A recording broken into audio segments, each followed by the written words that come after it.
लिख के समझ में आता है डिफ्रेक्शन का सवाल है। लाइट ऑफ वेवलेंथ इतना is use the distance between the first and the third minima in the diffraction vector is found to be 3 mm with the screen place इतने सेंटीमीटर अवे। विड्थ बता दो कितना। इतनी बढ़िया डिटेल में सवाल उसने पूछ लिया है, सारे फॉर्मूले धरे के धरे रह जाते हैं, लेकिन हमने डिटेल में बढ़िया से पढ़ा है तो हम इसका मजा लेंगे। सर ये थी कहानी, ये थी कहानी। मैंने कहा भाई साहब, बोले सर इस जगह के बारे में अगर मैं बात करूं तो यहां पर a sin थीटा बराबर होता है लैम्डा। क्लियर है? ठीक है सर जी। सर यहां पर a sin थीटा बराबर होता है 2 लैम्डा। मैंने कहा ठीक है भाई साहब, पहले तो लैम्डा और उसकी वैल्यू देख ले, बहुत कम है, इसका मतलब सेफ है। ठीक है सर।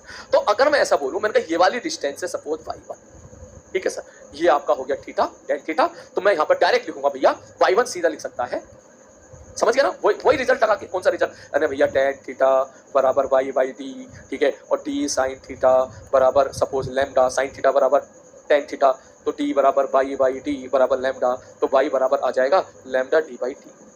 ये रिजल्ट आ रहा है, ठीक? ये वही है, विड्थ ऑफ सेंट्रल मैक्सिमा का आधा यार, विड्थ ऑफ सेंट्रल मैक्सिमा का आधा, खत्म कहानी है। तो इसका मतलब ये हुआ कि पहला जो बना, आप चेक करके देख ले, फर्स्ट मिनिमा कहां बनेगा? y1 पर, जिसकी डिस्टेंस कितनी होगी? Lambda d by D.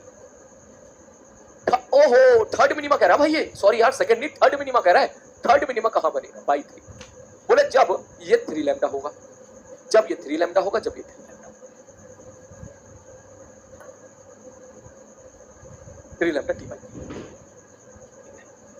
ठीक। मैंने कहा ठीक है। तो सर इनके बीच का जो डिफरेंस है, इनके बीच का जो डिफरेंस है, उनके बीच का जो डिफरेंस है, वो डिफरेंस कितना हो जाएगा? बोले सर जी इनके बीच का जो डिफरेंस है वो हो जाएगा 2 लैम्डा डी अपॉन ए।